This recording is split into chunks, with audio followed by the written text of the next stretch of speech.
Welcome to Stylist Soul Tribe Conversations. I'm your host, Lisa Huff. Over the last 5 years, I've coached hundreds of hairstylists and beauty industry professionals, helping them work their dream schedules exclusively with their dream clientele and earn their dream income, all while fostering genuine connections and lifelong friendships inside the beauty industry.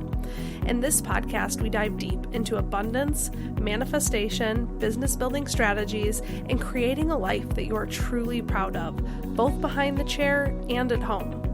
Are you ready to embark on a journey of personal growth, success, and sisterhood? Then hit that subscribe button now and get ready to experience the pure magic of Stylist Soul Tribe Conversations.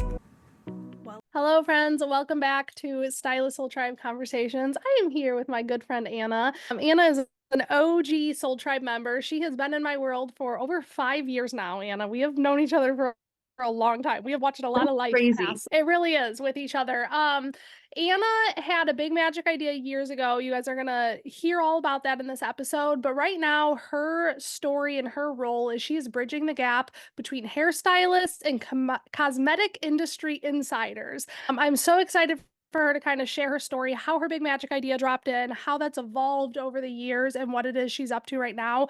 I've learned so much from you, Anna. You are the first person that pops into my head every time. It just happened the other day. I saw a reel on Instagram that, because of Anna's knowledge, I've learned was kind of a crock of shit a little bit. And I sent it to her. I'm like, you need to post about this, because the line between marketing jargon and real life facts is actually a lot bigger than any of us have realized. And Anna's really passionate about that. So Anna, why don't you give a quick, brief intro, start to tell your story, and we will go from there. Hey everyone. So I'm Anna from Translating the Label, and I got really into like food being like all natural and organic back before it was cool. Like when people thought I was crazy for doing this. And naturally that led into wanting to have like organic and natural products. So I would always, be seeking those out. And then I wanted to know more about them. And I would Google them. And I always felt like the Google searches would just take me to the same information that wasn't really like, I wanted to go deeper than that. And I had this like need for deeper information for years, and I just had no idea where to get it. And then I got my ABCH, if you guys don't know what that is, American Board Certified Hair Colorist.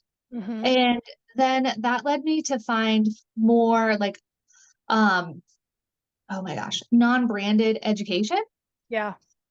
So then I found this education this company that does education for hairstylists. And they had this color certification called Freaks and Geeks. And I don't know about like you, Lisa, but I always feel like as far as like behind the chair education, I can never know enough about color. Yeah. And in that class, it was like a 4-day class. It was pretty intense. But they started talking about supporting like ingredients in hair care and like what those actually do. Yeah. And that finally. What year was that class? What year was that class? Oh, gosh. I want to say like maybe I took it in like 2017, 2018. Okay. But somewhere around there. It was a while ago. And finally, after I took that class, it all started to click. I knew exactly where I needed to go for the information, and I needed to start looking into like cosmetic chemistry and like what's happening in there, which also led me into wanting more information about like brand management and regulation. And then how does it all come together? And I was also, like many hairstylists, searching for a clean list of ingredients, which, spoiler alert, I have never found. But I did find out why I could not locate a clean ingredients list. And I'm going to interrupt you real quick, because you are throwing a lot of words at everyone. And I have been along on this journey with you. So I've watched you uncover these things. And so to me, it's like now become second nature. But I know a lot of these things that you're saying are going to be like, translate that for me. No wonder we call it translating the label. So one, you're not actively behind the chair anymore currently. This has evolved into something else. So Anna has gone, I mean, she's also very much a stay-at-home full-time mom as well, but she has also gone full-time into like exploring this, digging into this. So when you say you haven't found clean ingredients, I know what you're talking about because I watched you come to that realization. I guess, do you remember the moment when you realize, and I don't want to put words in your mouth because the way that you learn something, you bring it back to Soul Tribe, I, process it in my own way and make up my own kind of story about it. But like to me, and correct me if I'm wrong, what I have learned from you is that like everything we talk about when it comes to clean or safe or sustainable or eco-friendly, maybe not everything, but 99.9% of the things is significantly marketing terms, right? Like it was your Mhm. realization around a clean list of ingredients that doesn't exist. What even is clean? What even is natural, right?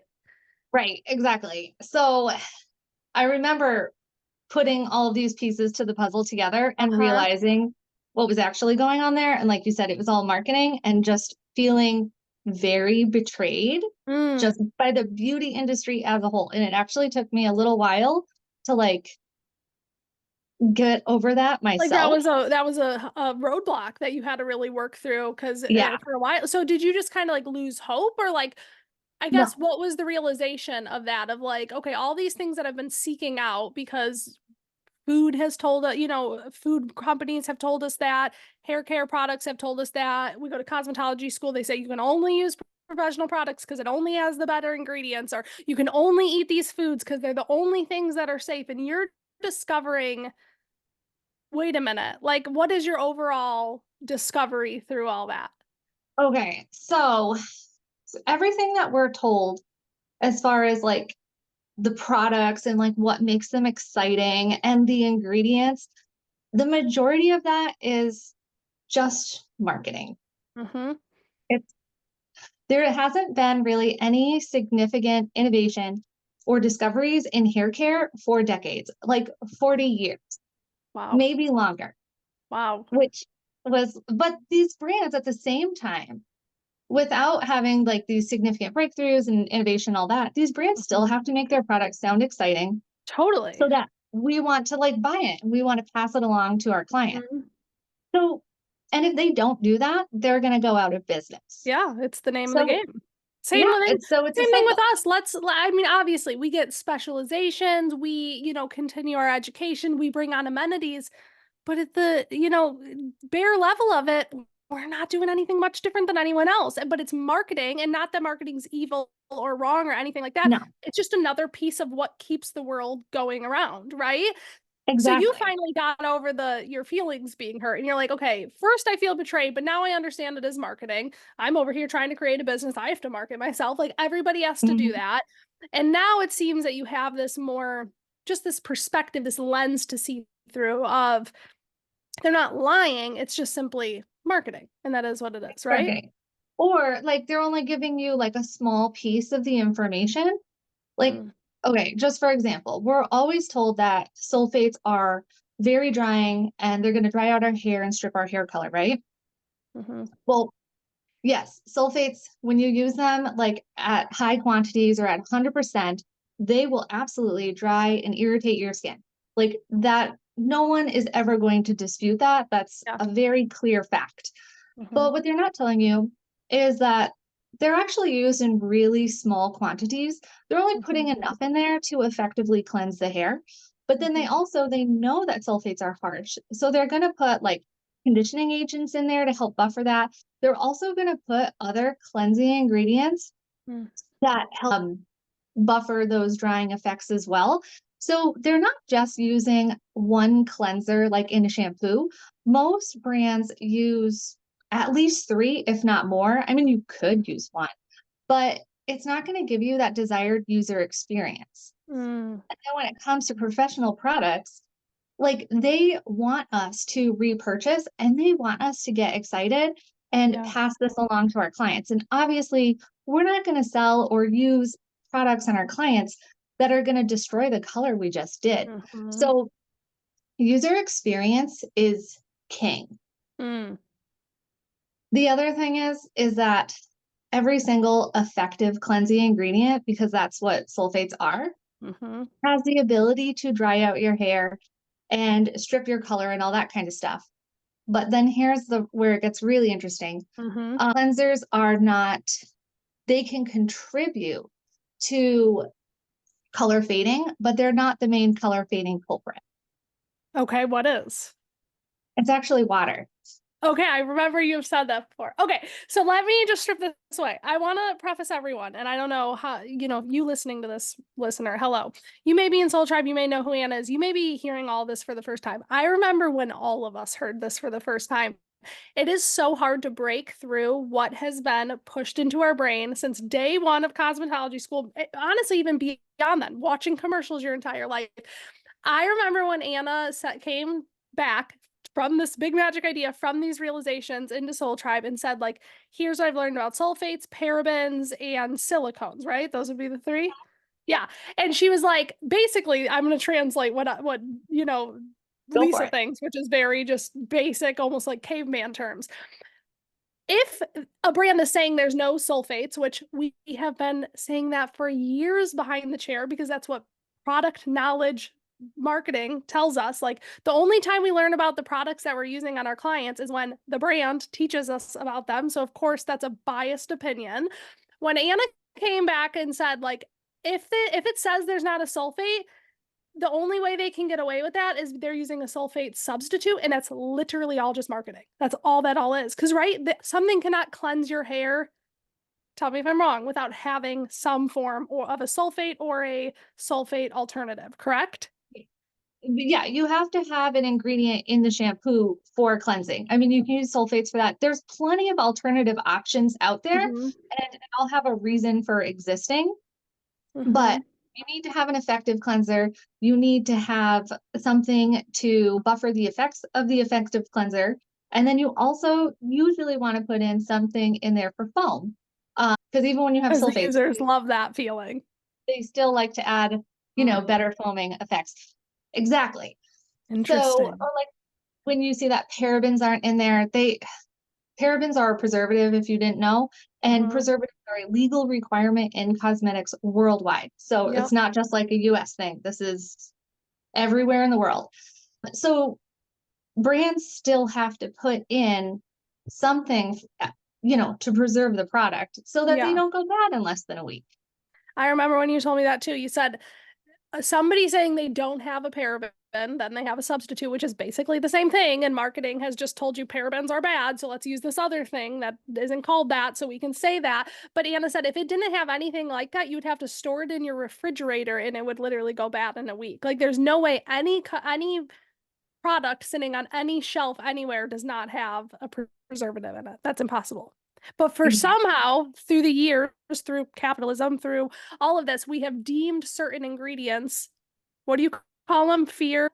Yeah, they call it fear mongering. Okay, so we have like these fearful ingredients that are no, these are bad.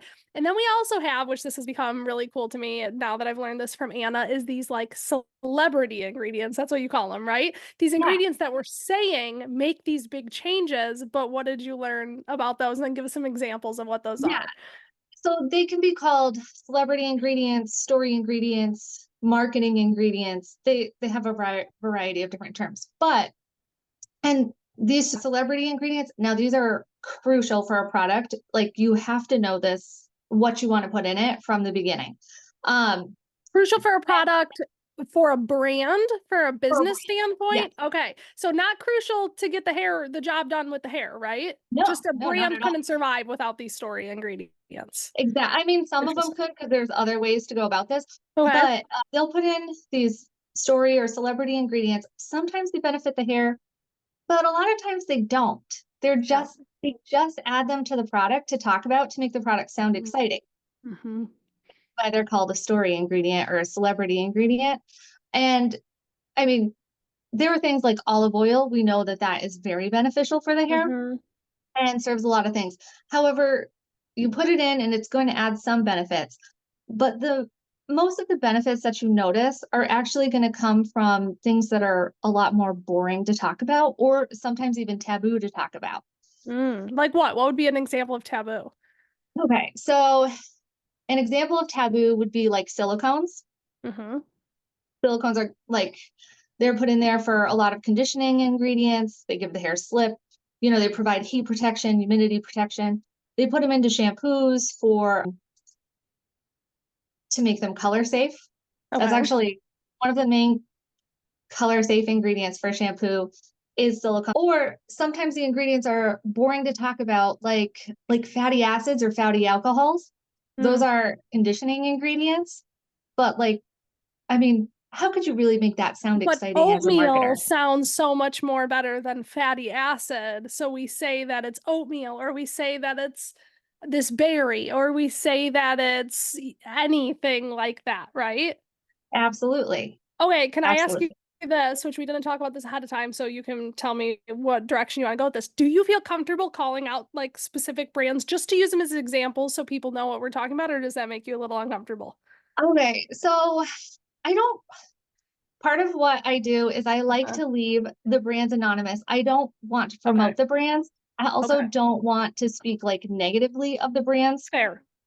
However, sometimes I will use a brand like L'Oreal or Schwarzkopf as Mm-hmm. examples. And the only reason I use them is because they're like beauty conglomerates and they Okay. own so many. Okay, fair. But I think that's totally fine. So I've had my own realizations, and now I can see so clearly which of course, that's what we're all doing on social media. A brand is going to market to these story ingredients because that's part of their marketing strategy. That's why they're in business. That's why they're successful. That's why they get to keep growing and, creating products that we all like. Um, mhm, Okay, so what I think is interesting with what you've done with this and how you're now helping stylists, I think it's very honorable that you aren't like slandering or trying to create any major drama because you understand where these brands are coming from. How would you absolutely. say a stylist can decide, say they're bringing on a new, product line to carry behind the chair, say they're taking out a new color line or something like that. How do you think that stylists can decide if a brand is in alignment with their own business's values and things like that, to move forward with that? Because obviously, we know some of this is marketing mumbo jumbo, which is fine, but how do we decide which brands really feel in alignment that way?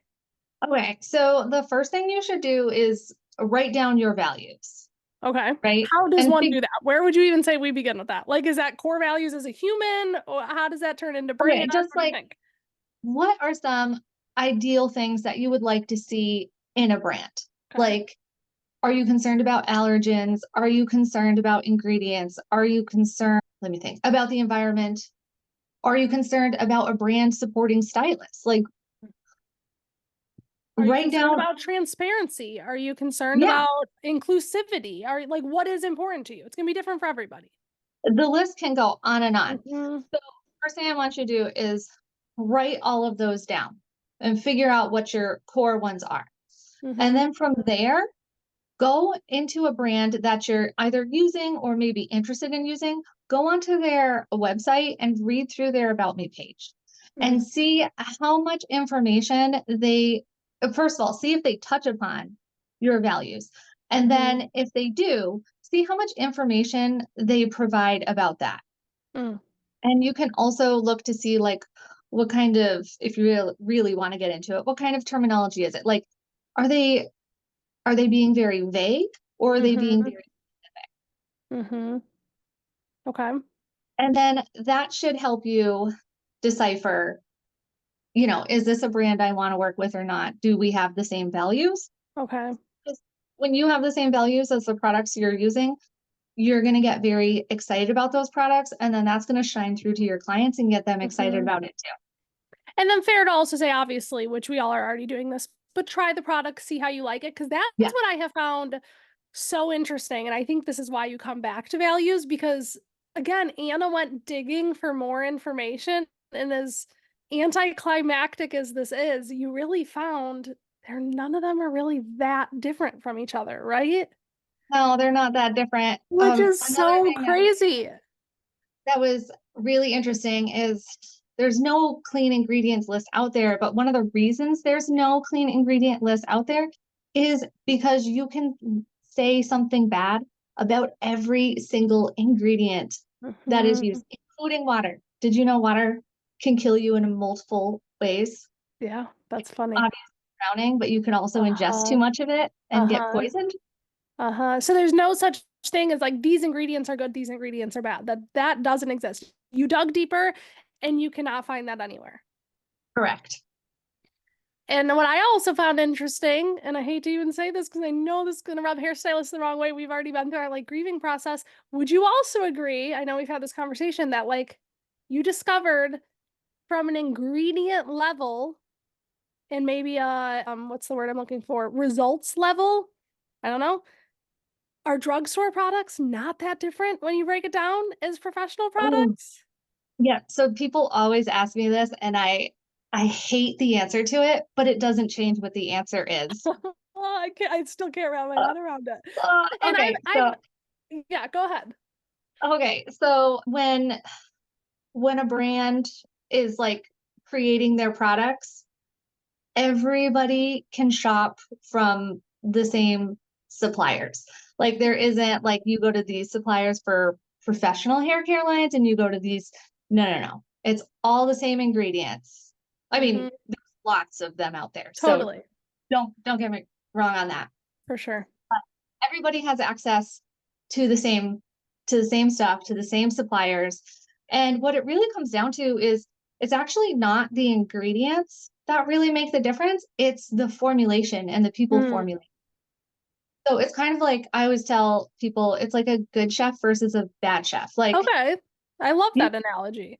yeah, like you could send we'll say a world-renowned like five-star chef to Aldi and they can get you, or Walmart, and they can whip you up like the meal of your life, right? And Mm-hmm. then you can also just send like a cook or just a one-star chef to Mm-hmm. Aldi or Walmart and they'll give you what you would expect, right? Mm. Okay, now we didn't plan this ahead of time. This is just my brain being curious now. Love that analogy. I don't think I've ever heard you say that. And that actually brings me more peace. Because yes, a chef is going to give me a way, way, way, way, way better meal with that Walmart food than I would be able to create you know? So when it comes to, and maybe you don't even know this answer, I'm just curious now, when it comes to the hiring process of these professional lines, these salon quality lines versus the big box store, whatever lines, what roles and jobs does that chef, let's call them, just understand the brand more? Do they have a bigger budget to work with? What really makes it different? So this is a whole rabbit hole, Lisa. Okay. So yeah, so it's really the cosmetic chemist or the formulator that's Mm-hmm. going to make the biggest difference. But they can kind of come from anywhere because there are going to be like some indie brands who are created by cosmetic chemists, right? So they can make their own formulations. There could be some other brand going to a contract manufacturer to get the formulation.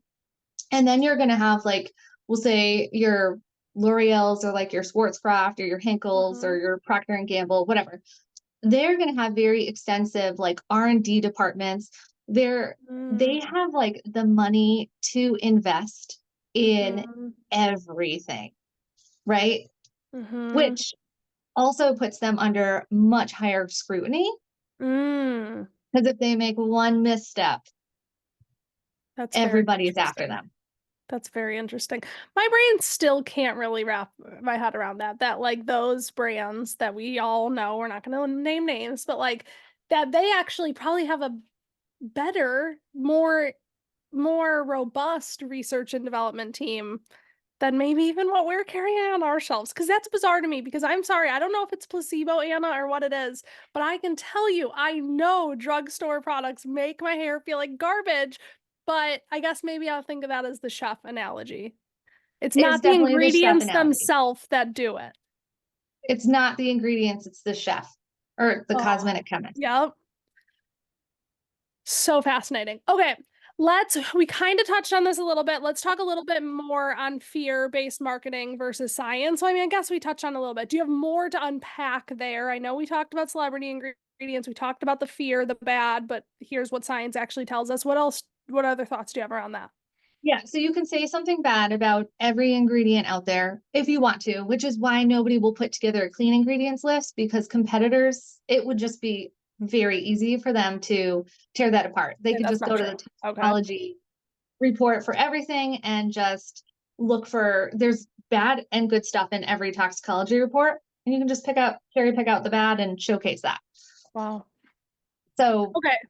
So if someone truly wanted to be clean, granola, hippy dippy, I mean, is that Castile soap? Like what is like the cleanest version of cleaning yourself without okay, so this is actually going to be very subjective, and Okay. the answer is going to vary from person to person. So Okay. yeah, so somebody could say Castile soap, somebody else like could say efficiency of the ingredients, Okay. Tell me right? more. And Unpack that.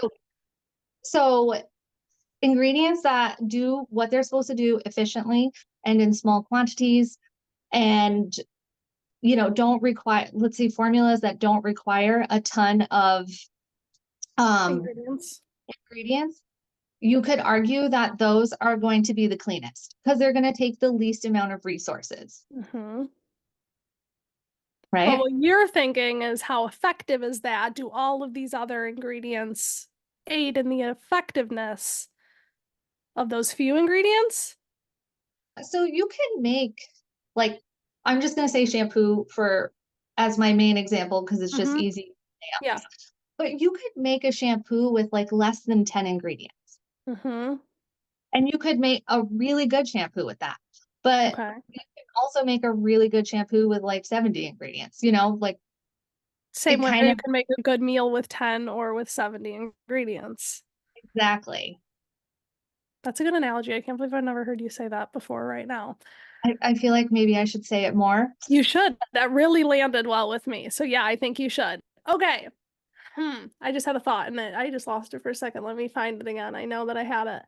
Okay, if you were, maybe you don't have the answer to this too. I feel like I'm really grilling you, but I just love geeking out on this. If you were gonna make your own line and you had all the resources and you had everything to do, from what you know now, going from this super organic, super crunchy person with all these questions and curiosities, would you try to make your line have less ingredients, or like what are your thoughts on that Okay, so from like what for you've learned? my personal values, Okay. because like which could vary from every single person who's listening to this. So Okay. what I'm saying is not like gospel or gold Yeah. here. This is just what aligns with my values. But I like the idea of using small quantities of efficient ingredients that get the job done, that take the least amount of resources from the earth, that, Mm, you know, just do a good job. Performance. Oh, also performance is king. okay. So above all else, like I would want the products to do exactly what they say they're going to do using, again, the And you would least amount of. almost build your brand and your story around the lack of storytelling brand like ingredients, right? I would absolutely do that. Interesting. Okay. So can we talk a little bit about like your personal and translating the labels values around sustainability, eco-friendly? Because I know that you've also learned a lot in this journey you've been on of research and stuff, like on what it actually means for a brand to be sustainable, what it eventually means for our industry to become sustainable. Deep dive into that a little bit. Oh, okay. So sustainability has so many different avenues. Like Yeah. for me, when I look at sustainability, I always look like, because I always say that I'm like a closet tree hugger. Mm-hmm. So I'm always looking at it from like an environmental perspective, but Yeah. other people could look at it from like you could like human rights and Yeah. money. There's The so many different. complex world we live in. Yeah. Yes, exactly. There's a lot of different ways you need to be sustainable. Ideally, like I would want the packaging to use as the least amount of plastic as possible. Okay. Um, I've learned a lot about packaging, and packaging is it's really tough because we have too much plastic in the world, Mm. but now plastic is currently our best option Mm. that takes like that doesn't have a huge carbon footprint, but then we're leaving plastic behind. It's Mm. it's not ideal. And Mm. then there's problems with like all the other materials. So anyways, I would like to see the least amount of plastic used as possible. Right now, I think the best option is those pouches. Mm-hmm. Seen those? Like refill programs, kind of, or refill pouches and things Yeah, like that. yes, Okay. usually in a refill program. Um, Mm-hmm. but using pouches because that uses significantly less plastic than a typical bottle. Of course, would like the ingredients to be minimal. Also, Mm-hmm. the ingredients that are in there, I would like them to all be ethically sourced and harvested. Mm. And even though I really like natural ingredients, those are very appealing to me. But sometimes you need to substitute because maybe like the area of the world that they were coming from, like maybe that area just needs a break, Yeah. And sometimes right? creating that in a lab is actually more efficient and cleaner than taking it from the natural source. And I'm not saying that that should be done like with everything and we should use that Oh, exclusively, but having some kind of a balance between balance. that is, I think, is a good thing. Mm. And make the natural one possible. But if we're depleting a natural ecosystem to get like some natural ingredient and then we devastate it and wipe it out, like, Mm. or a forest is cut down so that we can have more land to harvest that, like, no, thank you. Yeah, that is so fascinating. So can I turn this a little bit now too? And I think I know your opinion on it, but I don't know for sure. There's obviously a movement right now. Like you said, you were into this before it was cool, but it is very cool right now. I have not fully jumped on that cool train because unless I'm like super passionate like you were about something, I just don't get behind trends and little things that I've heard. And now, even with what I've learned from you, I realize a lot of it is kind of marketing. I see through it a lot easier. What are your thoughts around people like calling products toxic? Oh, okay. So that's misinformation. Tell me more. Okay. So toxicity is determined by the dose and the how you're exposed to it. Oh, and the yeah. Yeah. So that's what creates the poison. It's actually not the substance itself, Mm. which Same thing, that's like you said, water with the right dose and how you're exposed to it becomes toxic. Same with everything else. like we all like you salt your food, right? Mm-hmm. Same. But Dose and how it's used. Yep. yeah, but like if you were to ingest that whole shaker, and nobody go and do this because I don't want to show up to your court Yes. hearing. Um, if you ate that, like you could kill yourself. And again, how it's ingested. If you shoot that into your vein, you're definitely going to die. So that's Yeah, very interesting versus it rinsing off your head down a drain. exactly. So legally, and this is again a worldwide thing, no proven toxic ingredients can be used in hair care or cosmetic anywhere. Now, people's, will say, opinion or beliefs around what is and what is not toxic, varies all over the place. But the regulatory bodies have to go on evidence, Mm-hmm. and so it all has to be evidence based, and then they have to Yeah. use that.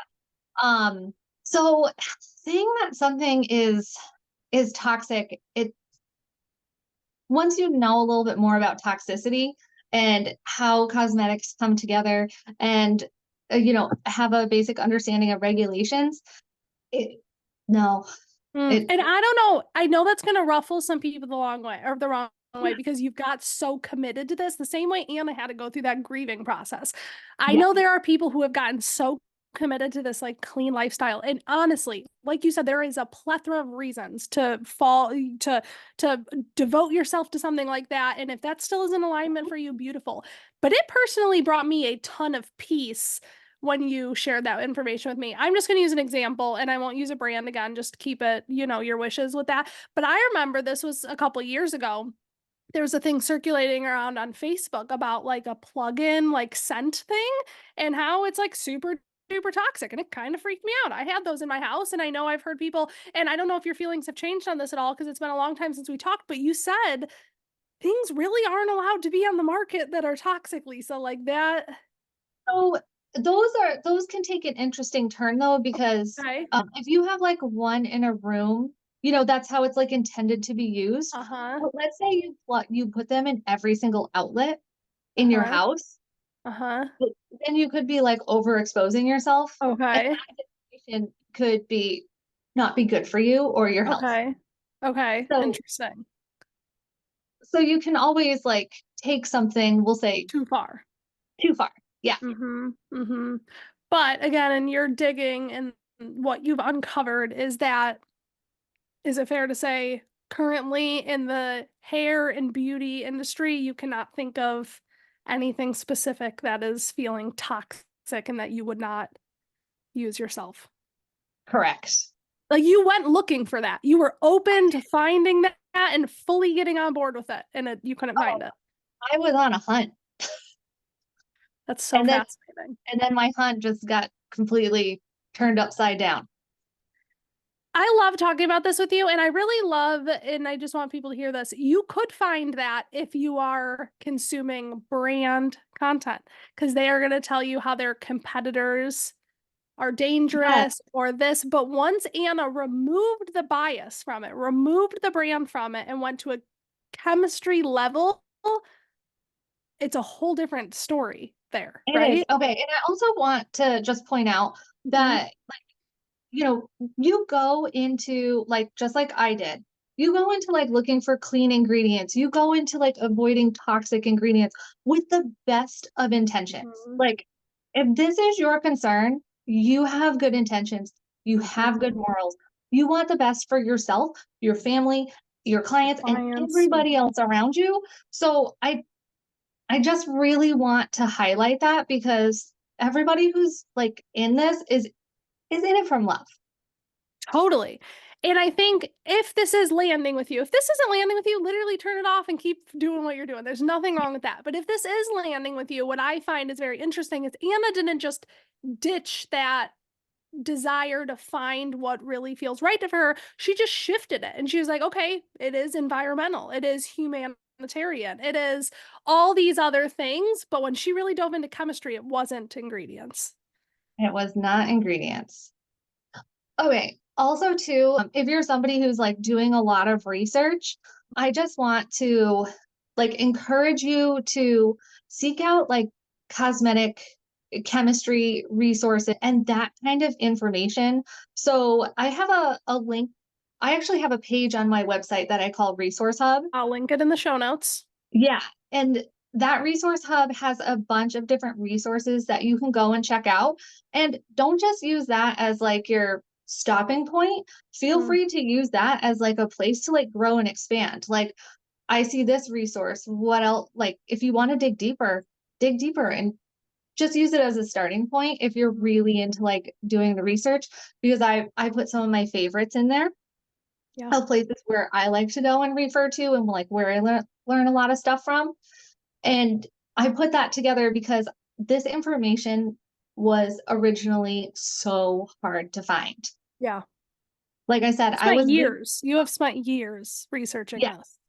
And previously I spent years Googling this and just Mhm. coming up to dead ends and not knowing where to get the information that I was craving. Hmm. Now, is there, I'm curious, almost like a curtain, like the same way us as hairstylists listening to this, sorry to those of you that aren't hairstylists listening to this, there's a bit of a curtain of when you step in the supply shop. The prices are different than what clients see. Like, there's a lot of things that clients don't get to know about that we know about, and it should be that way. The same way my dad does HVAC, he should be able to get parts and stuff for way cheaper so that he can wholesale them. Did you find that there's that in chemistry? Like, how did you get into that like next layer, or does that not really exist the same way it does for us? I mean, I felt like I more like smashed through a wall. Okay. Like came through a curtain. Um, Yeah. just because the information was so different. Mm. And it took, like I said, like we had said previously, it really took me a long time to like accept it, get over my hurt feelings, Yeah. and start like critically thinking about it Mm. And because dissolving all the beliefs that had been ingrained from marketing your whole life. yes, and I realized that I wasn't really critically thinking about it before. And then when these other points were brought up, I'm like, oh yeah, it wouldn't make sense if like I'm just gonna say like L'Oreal, for example, Mhm.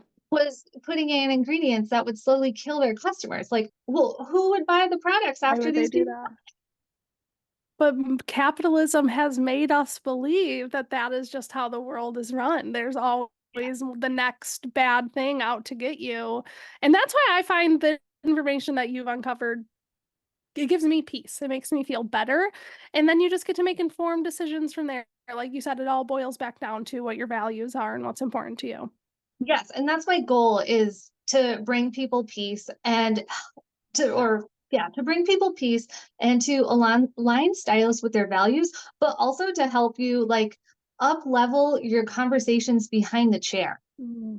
Because You're not just spewing the same thing you've heard, that where none of us are getting the results because it's not really that, like you said, if you critically think about it, it's not really sound information.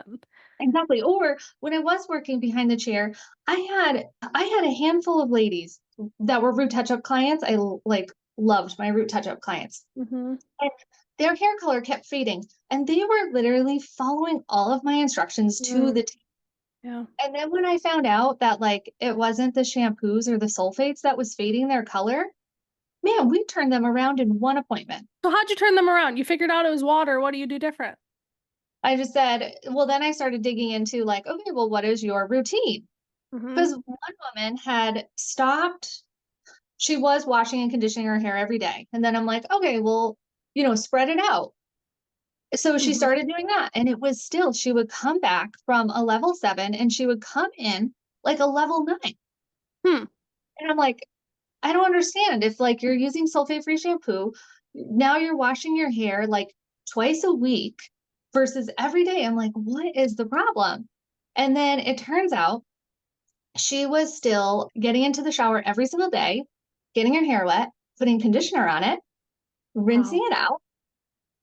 And like you would Thinking the think, shampoo was the culprit, and all of us would think that as well. but like she eliminated the shampoo most of the time, just Uh-huh. using conditioner. And you would think But that it that was would the put her water. hair in, it was the water. So if she just kept her hair dry for those stretches in between, she wouldn't have had that same issue. Exactly. So we figured that out and instant success. Wow. That is so fascinating. I literally thought of my mother-in-law instantly because she's the same way. She has to wash her hair every day. But I think Mhm. she said, my mother-in-law has an interesting hair care routine and I do her hair. Kim, I love you if you're ever listening to this. Just got to preface with that. She washes her hair in the sink in the morning over her kitchen sink. Her mom does it too. It's just what they've always done. And then she showers every night to wash off the day, But when she wakes up in the morning, she said she has such bad bedhead, she has to wash her hair every morning before she goes to work. But she also has like hard water at her house and she's blonde. So we're always fighting against this like orange that comes through. Yeah. And on this bang piece right here, it's like super orange. We keep Malibuing it, we keep fighting through it, but we discovered that it's because she's showering so many times. And then even when she's not washing her hair in the shower, she's pushing this wet hair out of her face over and over again, getting that spot wet.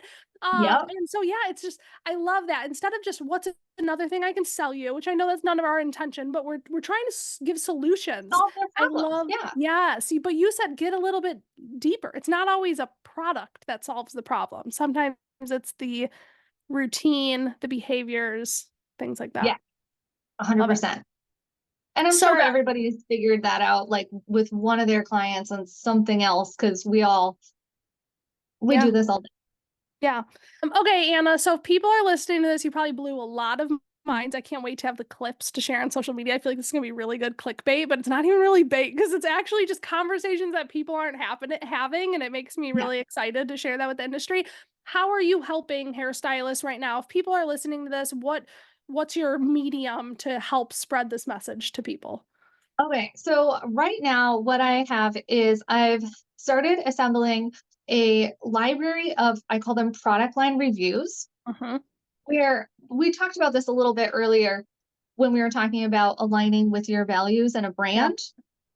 So I have gone through some, professional hair care lines, Mm-hmm. not, yeah, I'm only doing Mm-hmm. professional hair care lines. I'm Okay, gonna put because that out that's there what first. hairstylists are gonna back bar anyway. Yeah. Yes, absolutely. So I go through and I review a brand's like about me page and I basically review their whole website and I take the clips, like the highlights, and then I Mhm. break those down. Like, what does this mean from a behind the scenes perspective? And then Mhm. I share that.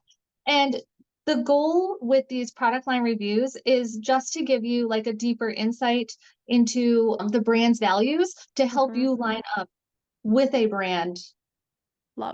that meets your values. All of the reviews come with a free from translation. So Okay. if the brand says we're free from XYZ ingredients, I'll tell you What here's that the means. ingredient, here's its function. Ooh. Not like this is good or bad or Mhm. toxic or any of that stuff, like Yeah. ingredient, function. So you get a translation of that. You also get two versions of the review. You get a mini version and then a full version.